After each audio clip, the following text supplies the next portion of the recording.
Robert Kiyosaki had two fathers. A well-educated father who had a PhD yet died broke. He called him Poor Dad. The other one was not that well-educated but was rich. He called him Rich Dad. Robert's dream of becoming rich started when he was young. His poor dad wanted him to study more and secure a job at a large company. Rich Dad was his friend Mike's father. He wanted Robert to take risks and learn that not all lessons were taught in school. He wanted Robert to know that some lessons had to be taught by going through hardships. These kinds of lessons can't be acquired by simply going to school and getting good grades. It's important to have good education, but life is not just about that. Lesson 1. The rich don't work for money, money works for them. There's an old story about a man who owned a donkey. Whenever he wanted the donkey to work harder, he would put a carrot in front of the donkey's eyes, so the donkey was motivated by the carrot. It kept walking, hoping to reach that carrot one day. This worked well for the man, but was not ideal for the donkey. The carrot in the story is like money. People keep working, hoping that someday they will become rich. Money is an illusion. You will never reach it if you are working only to take the carrot. Instead, try to make money work for you. When you first start the journey of making money, don't work to gain money. Fear and desire are consistently controlling how we act. We have a fear of not having enough money. This makes us work harder each day. Then we gain a desire as we imagine all the beautiful things money can do and buy. Our fears and desires put us in a never-ending cycle of wanting more. We work harder to make more money, and as a result, we spend more. Rich Dad called this the rat race. Instead of falling into that pattern, avoid the trap of fear and desire. That's how most people who want to be rich fail. You have to make money work for you. When you get a job, don't go into work thinking you will simply take your paycheck at the end of the month. You'll barely pay your bills and then repeat the cycle all over again. Even working harder at a second job is still only working for money. If you keep doing this, you are never going to be rich. Confront yourself. Are you just looking for security at a safe job? Are you working to make more money because you think that this is going to make you rich or satisfy you? If the answer is yes, unfortunately, you're never going to make it. You'll die broke. If your answer is no, then you have taken the first step. Never let your fear of not having enough money or the desire to make more money encourage irrational behaviors. We have business schools that do not teach us how to lead a business or start one. Instead, they teach us how to be a bean counter, how to fire people and give orders. They hardly ever teach you how to be a leader. Every day when you wake up, ask yourself if you are doing all you can. If you haven't reached your fullest potential, don't go day by day thinking about money or how to work more to get a better raise. Don't hold thoughts in your head like, my boss doesn't pay me enough, I deserve a raise, I deserve to earn more money. When you stop blaming other people for your problems and accept that the problem is your way of thinking, then you'll be able to correct it to more positive thoughts. That was the first lesson that Rich Dad taught Robert. When Robert and his friend Mike were teenagers, Rich Dad made them work at his convenience store for free. They kept working, not thinking about how much money they weren't making. During their working hours, they were able to free their minds and create new ideas to make money work for them. At the store, they watched the store clerk cut the front pages of comic books in two. She would keep one half and throw the rest of the comic away. At the end of the day, the distributor would come and take the top half of the books and give new comics to the store. The boys waited for the distributor to arrive and asked him if they could keep the old comic books. He said yes, but they had to agree not to sell them. The boys agreed and started a business.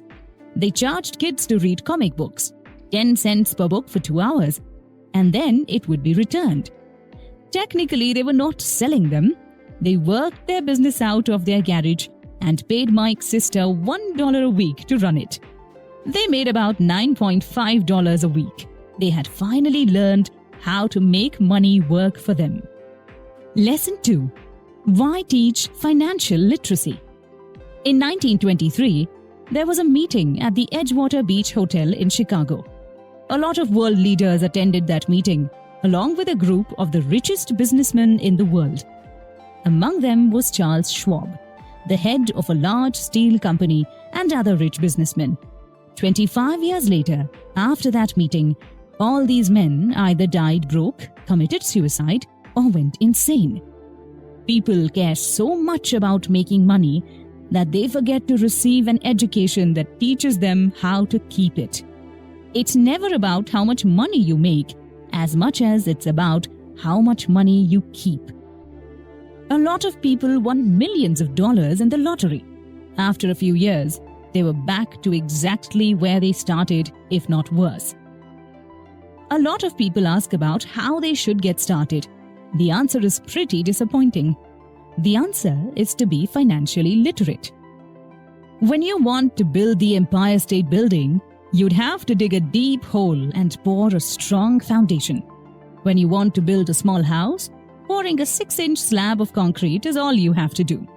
Unfortunately, most people build an Empire State Building on a 6-inch slab of concrete and it crumbles. Poor Dad wanted Robert to read books and study, while Rich Dad wanted him to be financially literate. The school system teaches people how to build homes with no foundation. While reading books and studying is still important, it's not enough. Rule number 1. Learn the difference between liabilities and assets and buy assets. This may sound simple, but it's the only rule that you need to become rich. The poor and the middle class buy liabilities that they believe are assets, while the rich buy real assets. Rich Dad believed in a principle called KISS. Keep it simple, stupid. He kept it simple for our author and his friend, Mike. That's what made them build a strong foundation.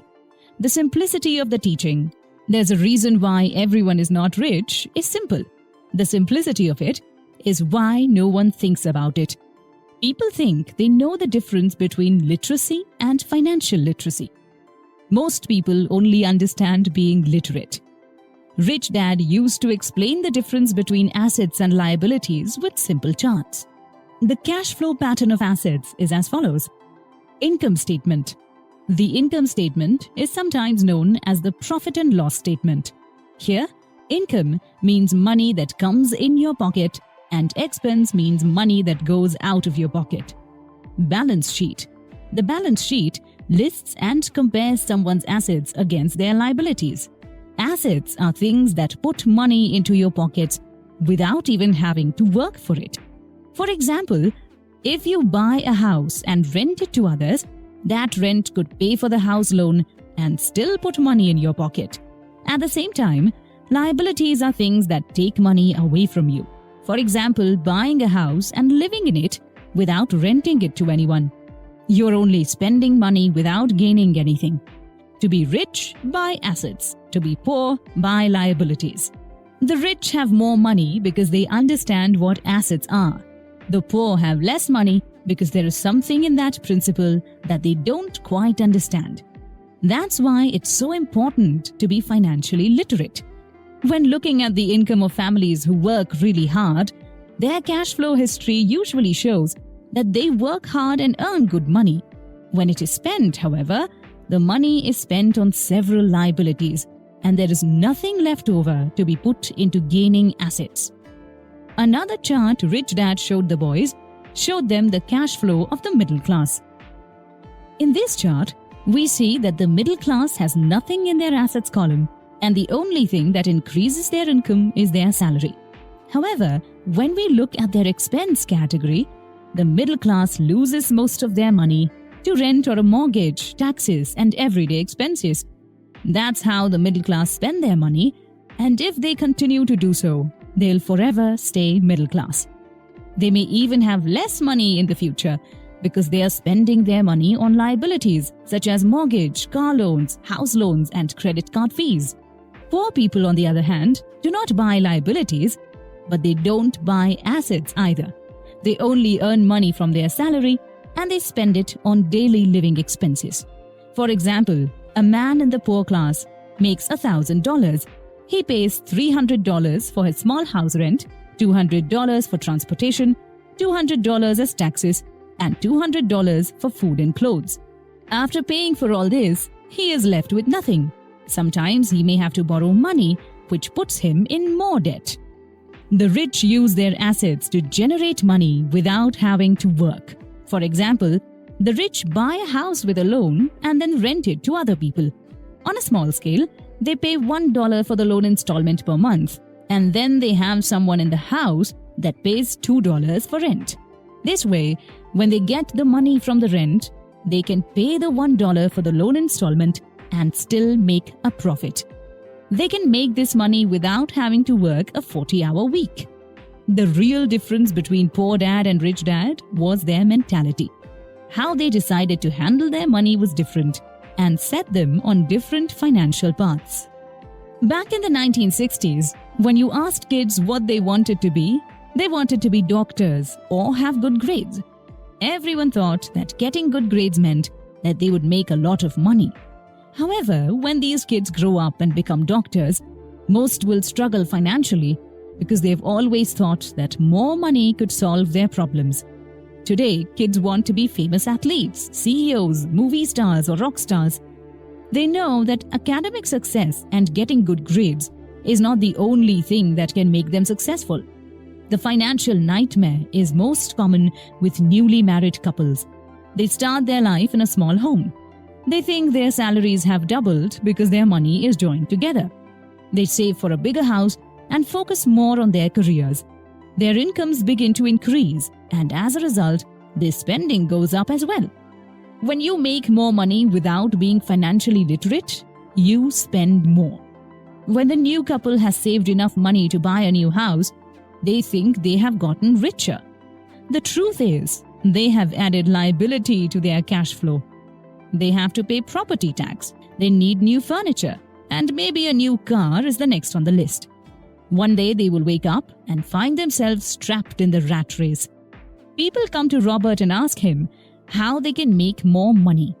The problem is, they think more money will solve the problems they are having. Their problem isn't lack of money. Their biggest problem is they are not handling the money they have properly. There's a saying that describes this situation. When you find yourself in a deep hole, stop digging. According to psychiatrists, people fear rejection. They are afraid to be different or being judged. As a result, people tend to go with the flow. They take the path of least resistance, least judgment, and they want the same things their neighbors have. They think they need to buy a big house or a nice car or a boat because everyone else has them. Rich Dad said the Japanese were aware of 3 powers: the sword, the jewel, and the mirror. The sword resembles strength, the jewel means money, and the mirror mimics self-knowledge, which is the greatest power of them all. When you have the power of self-knowledge, you're able to look yourself in the mirror and ask yourself if what you're doing is the right thing to do. The poor and the middle class are controlled by money and don't become rich. At the age of 16, Robert and Mike used to spend hours with Rich Dad at meetings that he held with accountants, managers, investors, and employees. Rich Dad, the uneducated man who left school when he was 13 years old, was conducting a meeting and ordering other educated people around. Robert and Mike loved going to these meetings. They couldn't bear school. They saw how school discouraged creativity, how they were molding students into a certain shape that's acceptable to society. The school encouraged kids that being successful and rich meant getting good grades. Robert and Mike knew that this was wrong. Robert encourages his readers to buy an asset instead of buying a house. Make that asset work for you and generate enough money to be able to pay for a house. There's a reason why the rich get richer and why the middle class continues to struggle. The rich buy assets that generate more than enough money to pay for their expenses. The rest of their money is invested again on more assets that will generate more money. The middle class relies mainly on their salary to pay for their expenses. As their salary gets bigger, they are taxed more and they acquire more expenses, forever stuck in the rat race. Lesson 3. Mind your own business. Back in 1974, Ray Kroc, the founder of the world's largest food chain, McDonald's, gave a speech in an MBA class. After he presented, the students in the class asked if he could hang out with them. While at a bar, Ray asked them, "What business do you think I'm in?" Everyone said, of course, it was the hamburger business. He laughed and told them that the real business he was in was real estate. Every location of McDonald's was chosen based on the land that it was built on. He told them buying a McDonald's franchise meant also buying the real estate under it. The lesson that Rich Dad taught Robert was that people usually tend to work for everyone except for themselves. They work for the government, for the company they work for, or for the bank that handles their mortgages. Schools teach us how to be employees, not employers. They teach us how to become what we study. If you study science, then become a doctor. If you study mathematics, then become an engineer, and so on. This never teaches students the difference between a profession and a business. When you are asked what your business is, your reply should not be, "I'm a banker or a doctor." That's your profession, not your business. Do not spend your life minding someone else's business and making them rich. Instead, spend your life minding your own business and making yourself rich. Do not leave your daytime job. This is not what this book is supposed to teach you. Keep your job, but also invest in assets. Keep your expenses as low as possible and resist the urge to increase your liabilities. Own businesses that do not require you to work full-time. Hire others. Real estate that generates income, stocks and bonds. These are a few examples of assets you can invest in. When buying assets, keep in mind the things you are interested in. Robert loved real estate and stocks, especially investing in small companies.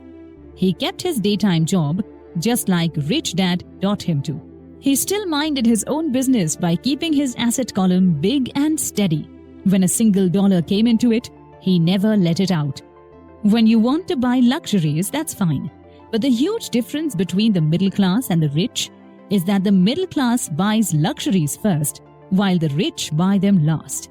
You're now ready to know about the rich's biggest secret in the next chapter. Lesson 4. How taxes work. Let me remind you a little bit about Robin Hood. Robin Hood and his merry men robbed from the rich to give to the poor. People think that he was a hero. Rich Dad always thought that Robin Hood was a crook, and even though Robin Hood is long gone, the people who continue to follow his guidelines are still there.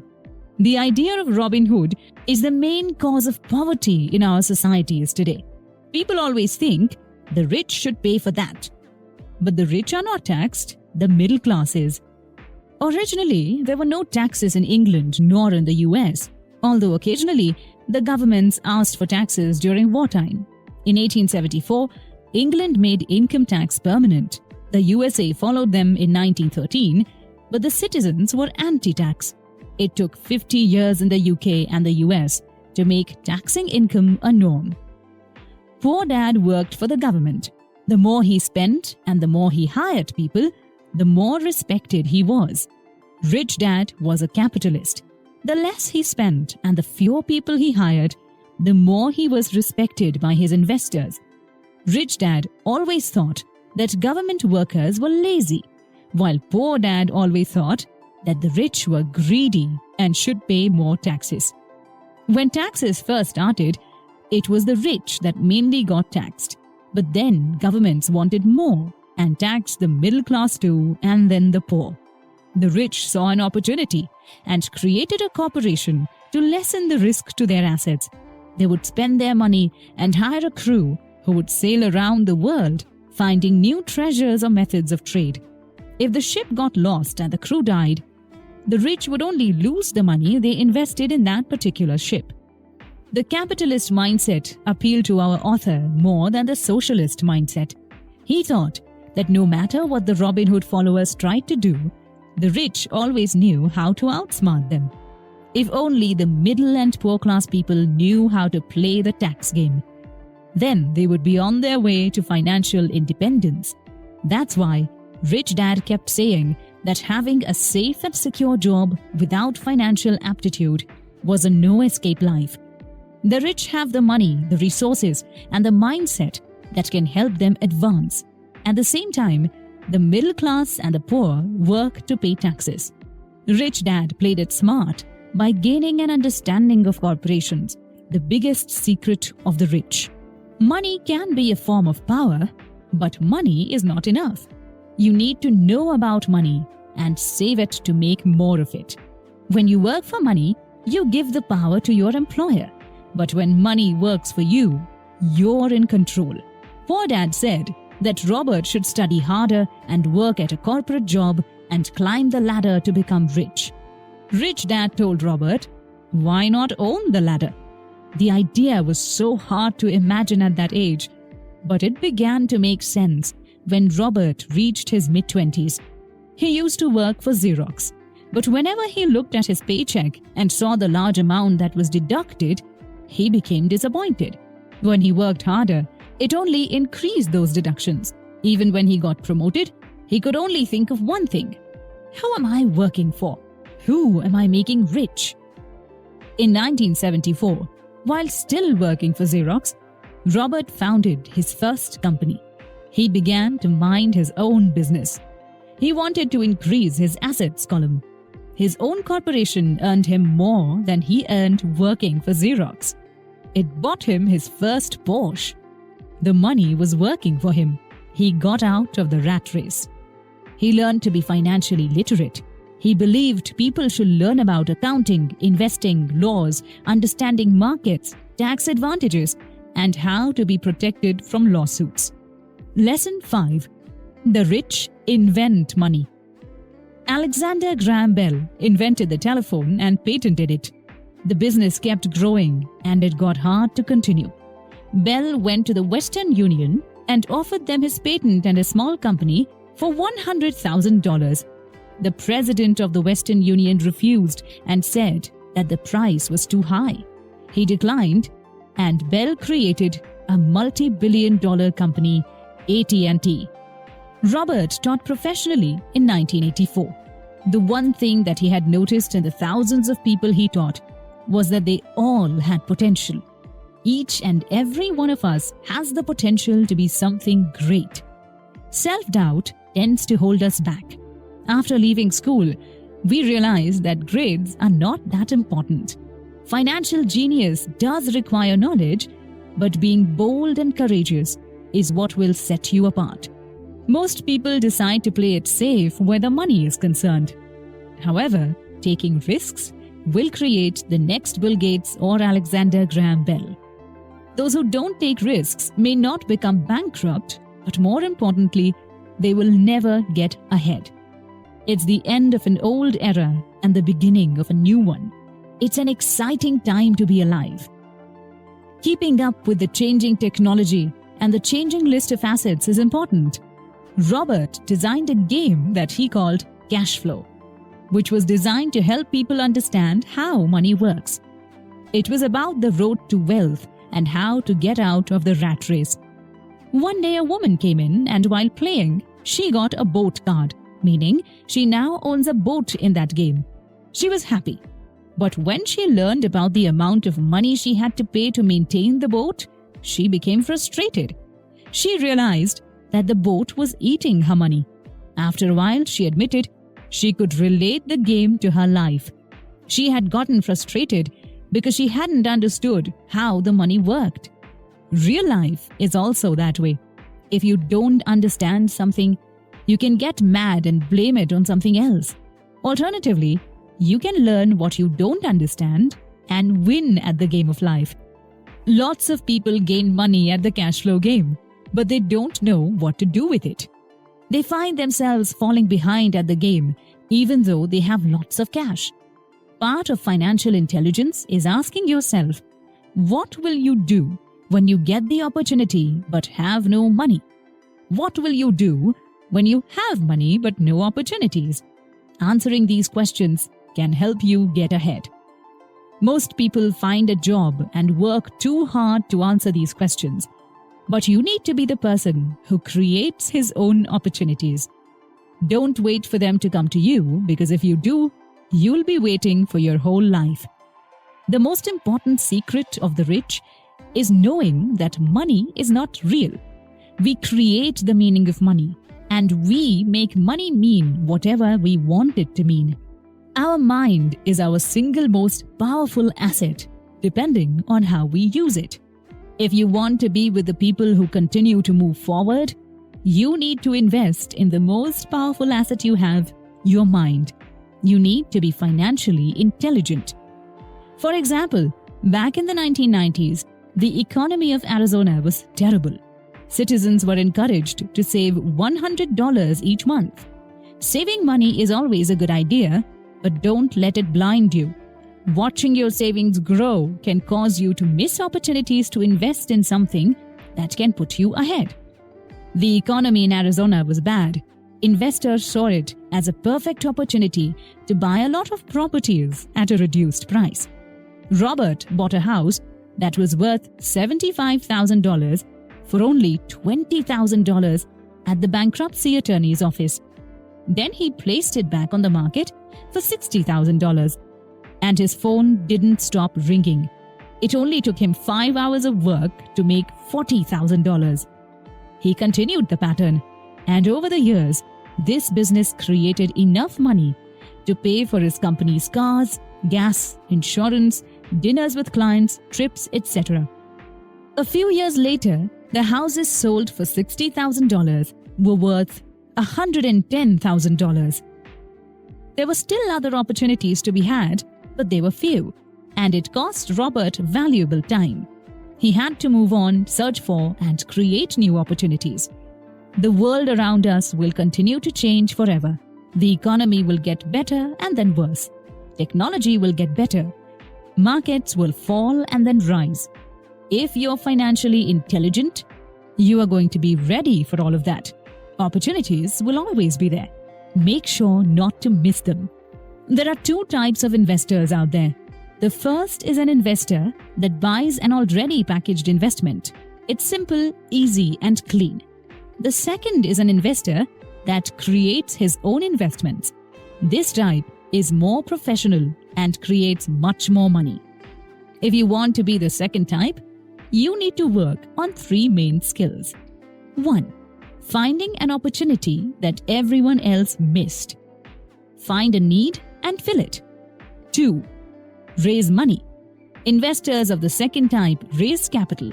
They don't always need a bank. 3. Organize smart people. Not all intelligent people are the ones in charge. Surround yourself with intelligent people who can accurately advise you on the best course of action. Lesson 6. Work to learn. Don't work for money. A journalist set up an interview with Robert. He had read some of her previous work and was impressed by her style and usage of words. When they finished their interview, she told him that she wanted to be a best-selling author like he was. Robert asked her what was stopping her from doing that, and her answer was that her job was not moving forward. He suggested she go to a sales class his friend was teaching, and she got offended. She had forgotten that Robert had gone to sales school. If you want to gain money from something that you're talented at, your talent won't be enough. It is important to know how to make money using that talent. Go and learn how to sell yourself or anything. There's no shame in being a salesman. The biggest difference between Rich Dad and Poor Dad was Poor Dad mostly cared about job security, while Rich Dad cared more about learning. To be rich, you have to learn a little about a lot, not the other way around. Yet, schools still reward people for specializing in something. They are rewarded for knowing more about less. For example, when doctors get a master's degree and then a doctorate in a special field of study such as pediatrics, they are rewarded for knowing more about less. To learn a little about a lot, you need to work for different companies, expand your knowledge about different things in the world, learn how everything works. That's why Rich Dad insisted that young Robert and Mike sit with him in his meetings with doctors, accountants, lawyers, and other professions to learn a little about each expert.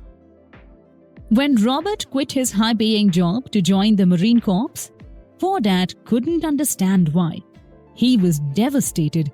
Robert tried to explain to him why he made that decision, but he couldn't explain it to him. He told him he wanted to learn how to fly, but he wanted to know how to lead troops. Leading a team of workers or managing a company is the hardest part of running a company of your own. That's why Robert wanted to learn it. After returning from Vietnam, Robert joined Xerox Corps. He did not do it for the benefits. He was shy, and the thought of selling something to a person frightened him. He decided to take a sales training program the company offered to overcome his fear. After that class, Robert started running his own company. If it had failed, he would have gone broke. But he decided to take the risk and follow Rich Dad's advice. It's best to go broke before 30 because then you'd still have enough time to recover from it. Most employers pay enough for their employees to get by in their day-to-day lives. These employees work hard, so they are not fired. But their biggest concern is the money they take home and the benefits the company provides. This is a good short-term plan, but it's devastating to long-term plans. It's best to learn everything you want to learn before choosing a specific profession, because once you choose a specific profession, you're stuck. Lesson 7. Overcoming obstacles. There are a lot of obstacles you will have to overcome on your journeys to becoming rich, such as fear, cynicism, laziness, bad habits, and arrogance. Overcoming fear. No one likes losing money. Those who have become rich have lost money at least once in their life. However, those who are poor may have never lost a single dime. It's not about being afraid of losing money. It's how you handle your fear of losing it that matters. It's okay to be afraid sometimes. We're all scared of something. The solution to this fear is to accept it. The fear of losing money is a phobia. When you start early, around 20 years old, you can take risks and lose money and have the time to recover it again. If you wait, the fear of losing money can grow. There is a huge lack of financial success because people are too afraid of losing. Winning always comes after losing. When you learn to ride a bike, you fall a few times before mastering the bike. Rich people are the same before they become rich. They lose money. Overcoming cynicism. The sky is falling, the sky is falling. We all remember the story of Chicken Little. He kept screaming those words to the barnyard, warning everyone of the impending doom. We're all like that. We all have a little chicken inside of us that appears when we are scared. There are lots of people who keep telling you that what you are doing won't work. They will say, if it was that easy, then how come no one else did it? They suck the energy out of you. It is important to avoid this kind of toxic behavior and take risks even when you're scared. Listening to those words of doubt, whether from your own mind or from other people, can cause you to get stuck in the same place they are. The real world is always expecting you to be rich. It's always giving you lots of chances. If you are too deep in self-doubt, you won't see those opportunities. Everything in life has risks, and playing it safe is also a risk. You will risk losing all the opportunities just because you doubted yourself. Move forward, take risks, and get rich. Overcoming laziness.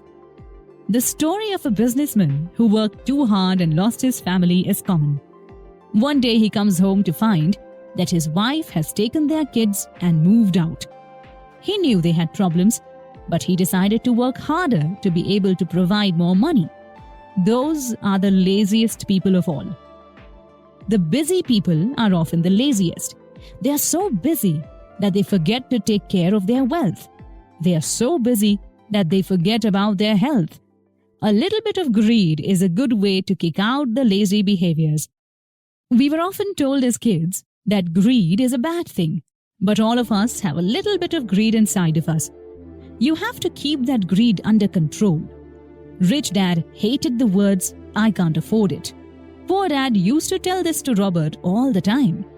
Rich Dad believed that those words shut down children's brains. It guilt-tripped them out of being a little bit greedy. What Rich Dad used to say instead was, "How can I afford it?" This question can create a stronger mindset in children and help them think of ways to make money and get what they want. Overcoming bad habits. Rich Dad wanted to explain to young Robert how to get over bad habits. He asked him when Poor Dad paid his bills. Robert answered at the beginning of the month. Rich Dad asked if Poor Dad had anything left after paying his bills. Robert answered, very little. Poor Dad paid everyone first, then paid himself. That's a bad habit. The author is not encouraging people to stop paying their bills, but first, they have to pay themselves. Lesson 8. Getting rich takes a lot of determination. You create your own opportunities. Schools teach us that you should not worry about your financial future because the government or the company we are working for is going to take care of that. This will not help children get ahead. The following are 10 steps to help you wake up the financial genius inside you. 1. The power of spirit is greater than reality. Robert knew someone who had dreams of being a part of the US Olympic team. She had to wake up every day at 4 in the morning and swim for 3 hours. She gave up her nights out with her friends and missed parties. When Robert asked her what was motivating her, she said she was doing it for herself and the people she loved. Love was fueling her. If you ask people if they want to be rich and be set free financially, their typical answer is yes. When they realize that it is harder than they thought, they lose their motivation. To have a purpose, tell yourself that you don't want to be poor, that you don't want to be an employee, that you don't want to be average. This will create your wants. I want to own my own company. I want to be an employer. I want to be rich. If these emotions are strong enough, then you can use them as fuel to reach your dreams. 2. The power of choice. With every penny you make, you have complete control over it. You choose whether you are going to simply waste it or invest it. You control how you're going to spend that dollar. Even if assets are handed to you, you still have to learn to keep those assets. Unfortunately, most people choose not to be rich. They themselves put limits that mold them into a certain shape. They are convinced that money is not even a possibility. They all have a choice. Education is the best thing you can ever invest in because your mind is your single most powerful asset. 3. The power of association. Choosing your friends should not be based on their financial status. Have friends that are from different classes in society. You can learn from people who are different from yourself. Most rich people, when they become rich, their friends almost always never ask them how they became rich. They never ask how to make money like them. They only ask them for either a job or money. 4. The power of learning quickly. Be careful what you learn and what you put into your mind. You become what you learn. If you study medicine, then you tend to treat patients. If you study engineering, then you tend to build bridges or houses. In today's world, it doesn't matter how much you know as much as it matters how fast you can learn it. Our world today is fast-paced, and you need to be able to cope with it. If you take too much time to learn something, it'll become old and worthless. You would have wasted your time on a skill that is no longer usable. 5. The power of self-discipline. Do not try to get rich if you can't control yourself. Remember to always pay yourself first before you pay anyone else.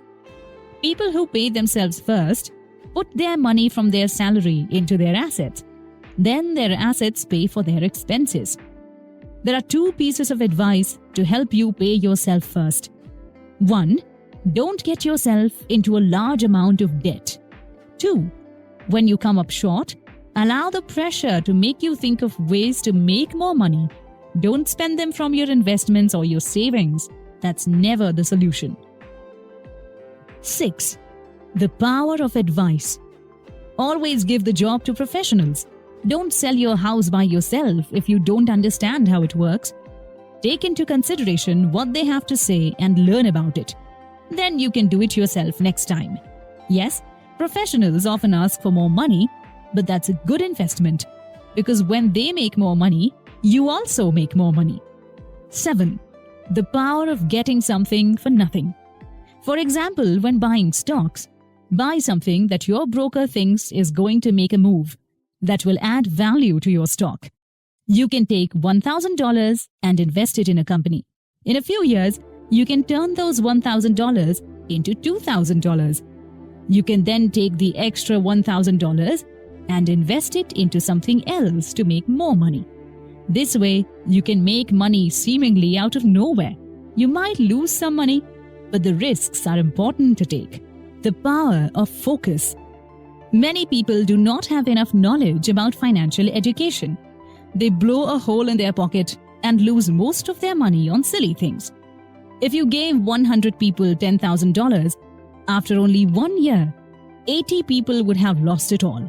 16 people would have increased that money by 5 to 10%, and the remaining 4 would have doubled that money. Schools teach us how to work for a profession that makes you money, but what we really need to learn is how to make money work for us.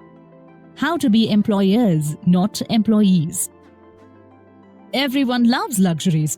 The thing that makes rich people rich is that they don't buy them on credit. They don't take the easy road and buy it with a loan. They let their assets pay for it. To control money, you need to be smarter than that. Otherwise, it'll control you. 9. The power of myth. The true power of learning is to have your own heroes and mimic them. Learn from their moves, their technique, and their work. When you're young, your heroes are most likely basketball players or football players. As you get older, your heroes should follow your mindset too. Choose new heroes, people that will help you reach your goals. Personal heroes inspire us to be what we want. They make things look easy, motivating us in the long run. 10. The power of giving. When you feel like you need something, give something. Find a charity to support. Donate old clothes to a charity. That's the power of giving. What you give will always find its way back to you. Even if it doesn't, you'll find that what you had was the joy of giving itself. Keeping these 10 things in mind can get you started on the road to being rich.